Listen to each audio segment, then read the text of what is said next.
Following video is not made for kids. Viewer discretion is advised. Hello to my subscribers. This is the TFangy coming to you with what will hopefully be a successful review. And tonight we're going to be taking a look at a Transformers action figure that, when it was released earlier this year, caused quite a bit of excitement amongst Transformers fans, especially those who are fans of the Transformers Prime series. And so, without further delay, we are going to take a look at the Transformers Legacy United Voyager class as Prime Universe Thundertron. Now, what makes Thundertron special is that he is neither an Autobot nor a Decepticon. As you can see by that special faction symbol that he has, as Thundertron is a Transformers character known as a Star Seeker, or Star Raider as they're now being called in the Legacy United line. And basically, Thundertron, he was introduced to the Transformers franchise during the Transformers Prime series, and had Transformers Prime managed to last until a fourth season, then season 4 would have focused on Thundertron and his Star Seekers faction.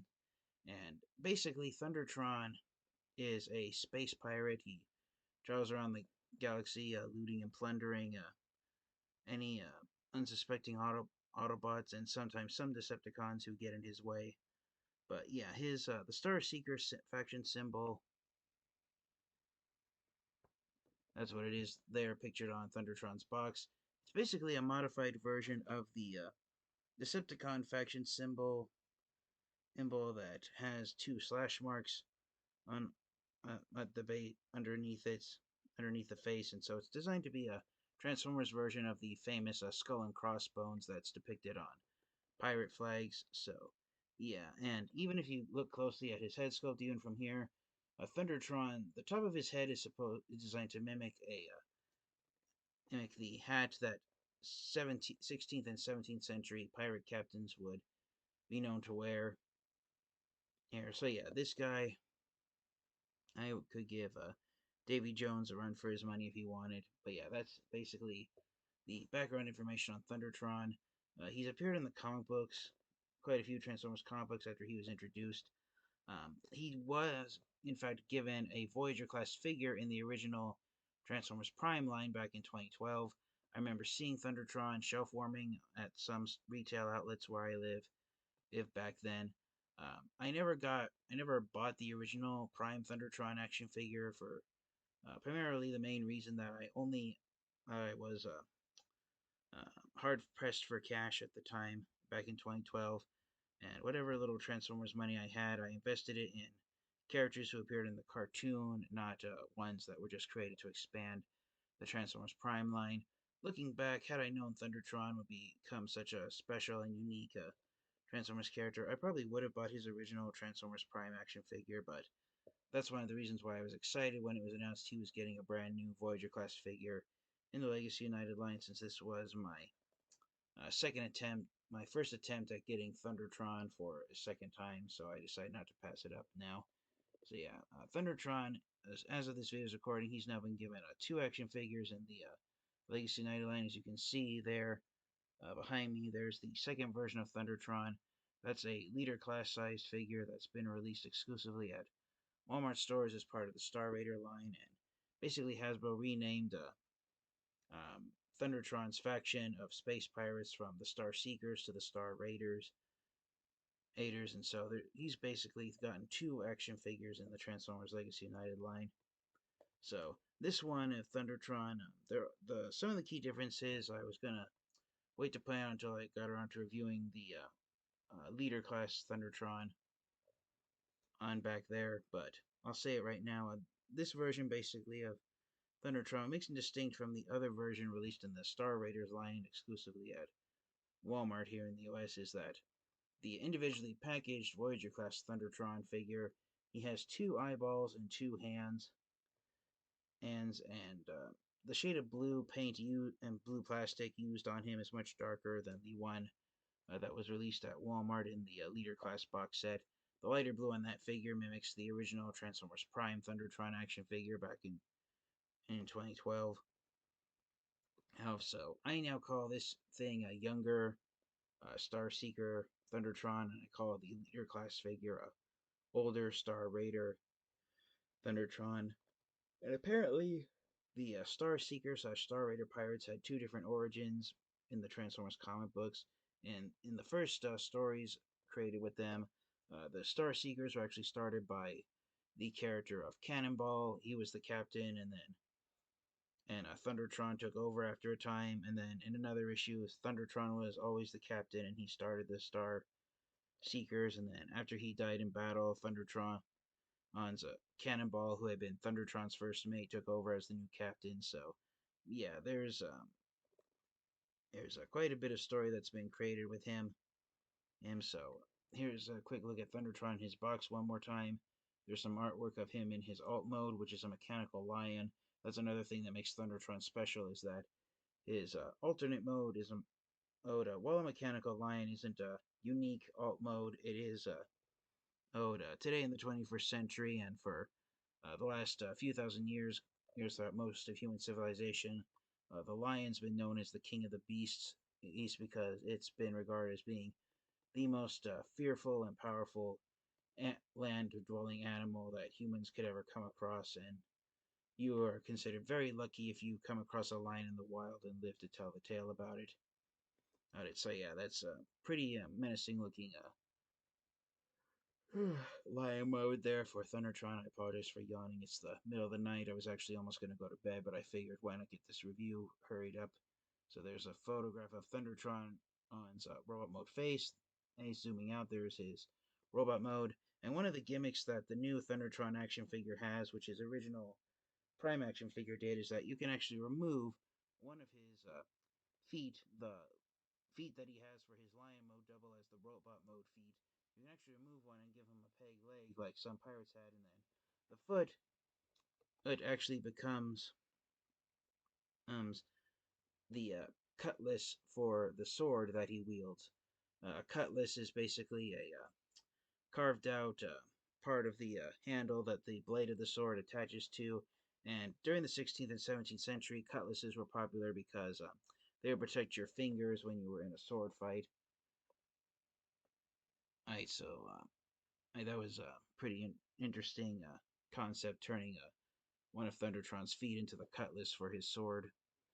And of course, Thundertron's been one of the characters seen on the poster image for the Transformers Legacy United line. Going here to the back of the box, we've got uh, his robot mode and again his beast mode of a mechanical lion. He transforms back and forth between both modes in 24 steps, and as you can see right there, there's the peg leg that takes from removing the foot, but the foot attaches to the sword and becomes a cutlass handle. So that's a nice, not only a nice homage to pirates, but it's a pretty fun gimmick for Thundertron to possess. That's where it looks like one of his feet is a fake one, that the real one was lost. But yeah, overall, he's a pretty impressive looking figure, even though I still have him in the box. So without further delay, let's get Thundertron out of his box and take a close look at him in robot mode. Alright, and so here's Thundertron out of the box, transformed into his robot mode. He's holding the sword. Alright, so here he is packaged in the box. Here you can see he has the 2 feet still attached, but if you look under the bottom, you can see the one where it's sculpted differently, and it's supposed to be a peg leg. So you just gently detach that. It attaches via a 5mm port. Alright, and it's the same length as his non-pegged foot, which is nice. And then of course you attach the foot via this rectangular port to this peg here at the base of the blade of the sword. And I'm glad the peg is square shaped, that way it's not moving around. And then it doesn't show it on the photos of the box, but what you're supposed to do is swing the outer claws of Thundertron's beast mode like that, and that makes it look like a cutlass sword from the 16th century. So yeah, pretty nice nod to 16th century pirates. The 16th century was the golden age of pirates. That's why in movies and TV shows based on pirates they take place during the 16th century, because that was the time when piracy was at an all-time high. and why and it was a time when the seas were ruled by pirates and they were feared by ocean travelers. There's By the end of the 17th century, as countries began to expand on the types of vessels and the number of sailors inside their navies, pirates began to realize they couldn't outrun or had no chance of a battle with a naval vessel. And by the end of the I want to say 18th by the early 18th century, the golden age of piracy came to an end because the European nations had started to successfully build up strong enough navies that pirates were no longer able to uh, be any major threat to naval forces. And of course, by the end of the 18th century, the United States had appeared, and so by that time there was no need to. There was less money to be made fighting vessels on the seas.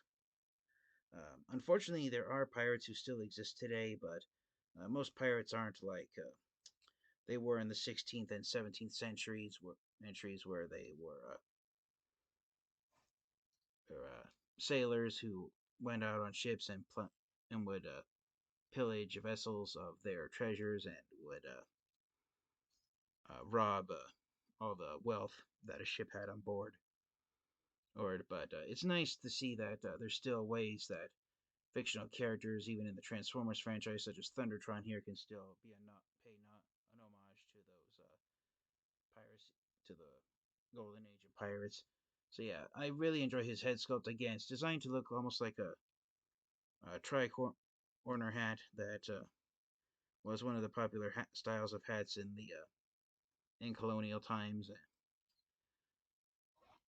and even with his large shoulder pads, it's designed to mimic the type of outfit that a captain would wear during the 16th and 17th centuries. Even with the flaps here on the sides of his legs and the way his this armor comes down, and that's the armor on his back. It looks almost like he's wearing a trench coat. So yeah, Thundertron is a real terror. Since the Star Seekers are space pirates, he's not a terror of the seas, but he's a terror of the era of the stars. So yeah, if you ever travel in space, be aware that you never come across Thundertron's crew of pirates, because he'll make you suffer in more ways than he did when he lost his right side foot. But yeah, overall, is a pretty fun character. Some people pointed out, I didn't notice this myself until I started watching other reviews of this, but look right here, Thundertron has scars sculpted in on the side right of his armor, so he's not quite entirely symmetrical when you actually take the time to look at him. As you can see, it's kind of hard to tell when we're on camera to pick it up, but there's even battle scars sculpted on his thighs. There's battle scars here on the back of his trench coat. Well, right there, there's where a piece actually chipped off right there. And then there's the Star Seeker / Star Raider pirate symbol. Again, even though it's supposed to be a mashup of both the Autobot and Decepticon faction symbols, it's more a modified version of the Decepticon faction symbol where there's two slash marks underneath it, and so it's the Transformers equivalent of the skull and crossbones. So that's a really nice to know that the Star Raider symbol is a Transformers version of the skull and crossbones seen on pirate flags in movies and TV shows. Yeah, overall, Thundertron's a really impressive figure. I really enjoy his mostly white and blue paint job with gold and gray, silvery gray highlights, and I love the sculpting on his head with the beard and the pirate hat forming the top of his helmet. And overall, he's just a pretty fantastic Transformers action figure. In terms of articulation, his head's on a ball joint, so he has the potential to spin 360 degrees, but the way his head is shaped and the way it's sitting inside this cavity with his beard, it gets in the way, so while he has the potential to spin 360 degrees, he technically can't. He can look up and down ever so slightly.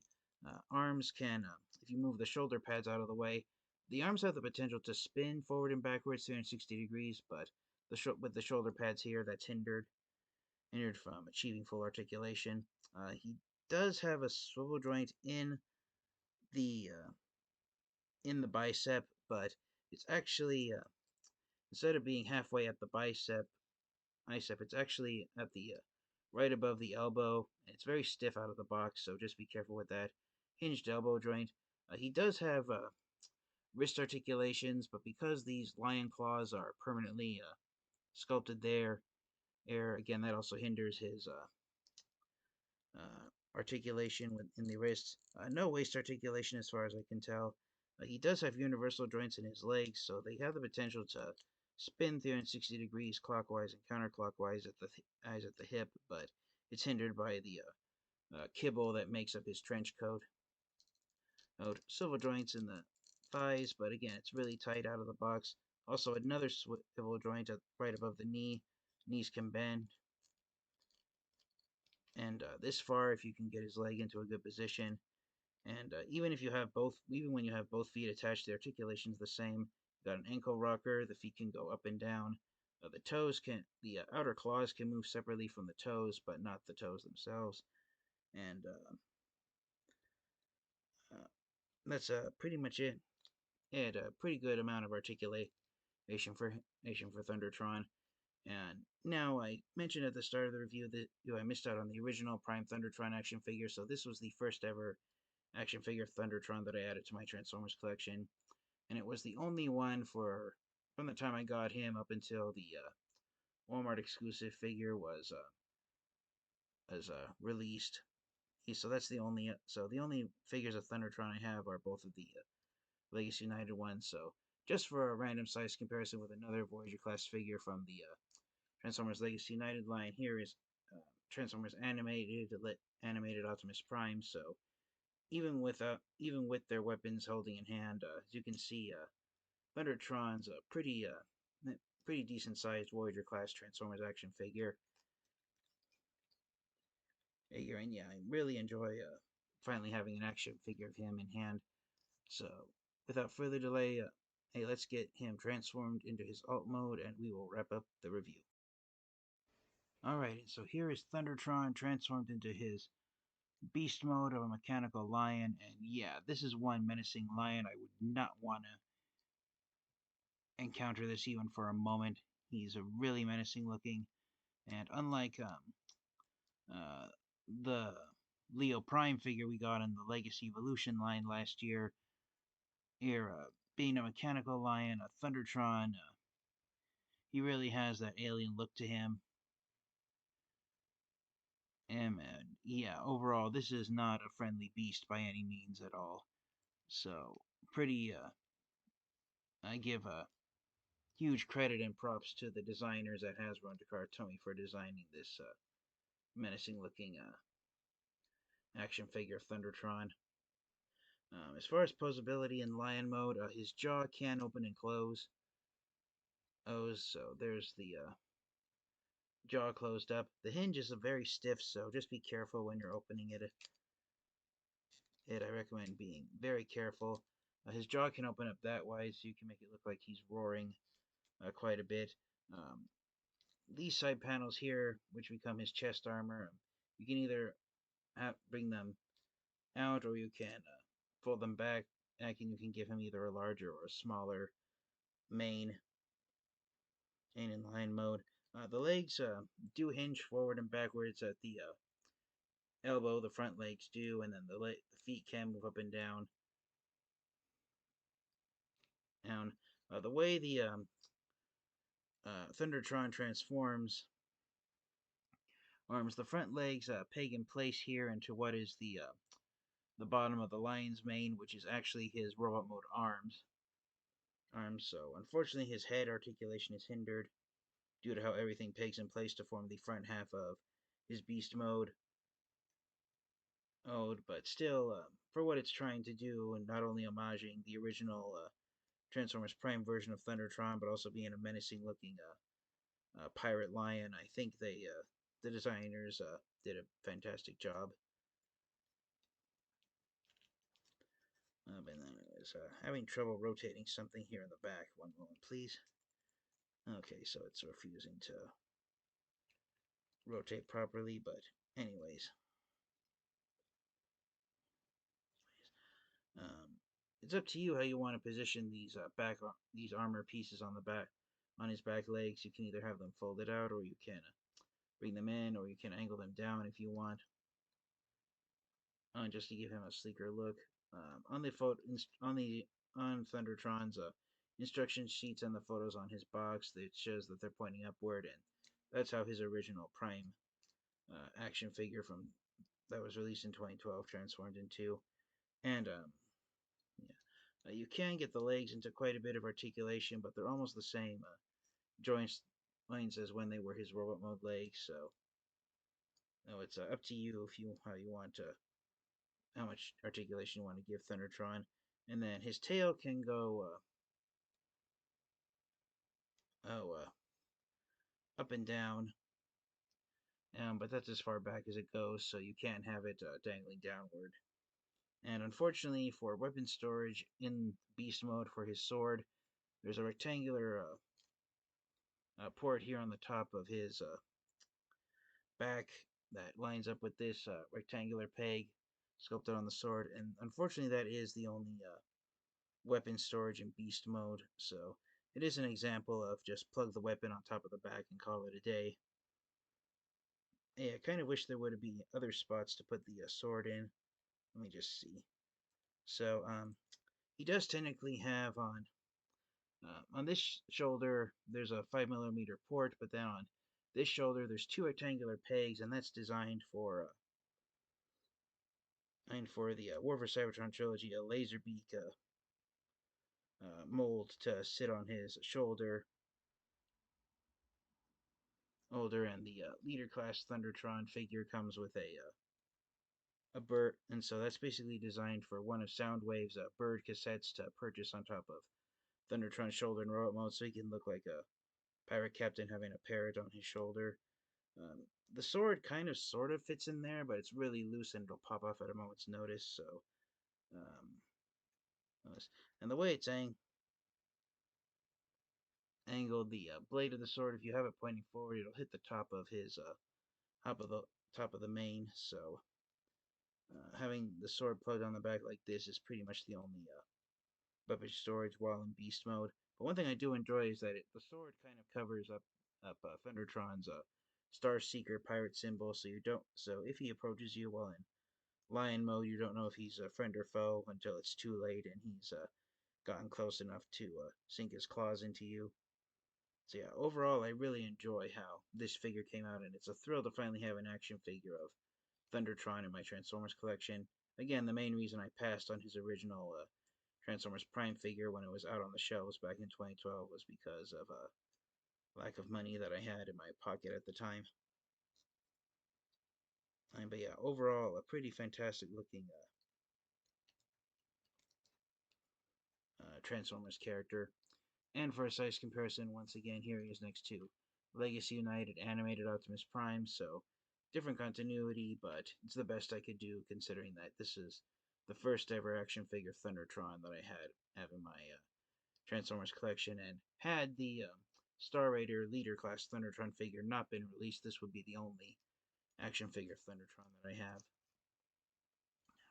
So for the final proverbial question, do I recommend getting the individually released Transformers Legacy United Voyager class Thundertron action figure, even though we now have the Leader class Star Raider Thundertron figure out? I absolutely recommend getting this figure. You cannot go wrong having Thundertron in your Transformers collection. Action, his beast mode is pretty menacing looking, and just overall, Thundertron is quite a fun Transformers character to have. I know fun probably isn't the best word to use to describe Thundertron. Ow! So yeah, he just bit me out of annoyance for using that word on him, but yeah, he is one of the more interesting Transformers characters, and again, he's technically not an Autobot nor a Decepticon. He's part of the Star Raider Space Pirates, who are a separate faction from both the Autobots and Decepticons. And I love how their faction symbol is is a Transformers version of the Skull and Crossbones, where you have a Transformers face and two swords underneath. So yeah, that's pretty impressive looking. So yeah, overall, I cannot stress enough how much of a must-have figure Thundertron is. Even if you decide to get the Legacy and the Leader Class Star Raider Thundertron figure, I still recommend getting the individually released figure. Thank you guys all so much for watching. This has been the Tiafangi. This has been my look at Transformers Legacy United Voyager Class Thundertron. If you see this figure in the store, get it. You will not go wrong. You will not regret adding Thundertron to your Transformers collection. So thank you guys all so much. Thank you to all my friends and subscribers for your continued support. And until next time, you guys stay safe, stay healthy, transform and roll out. Goodbye.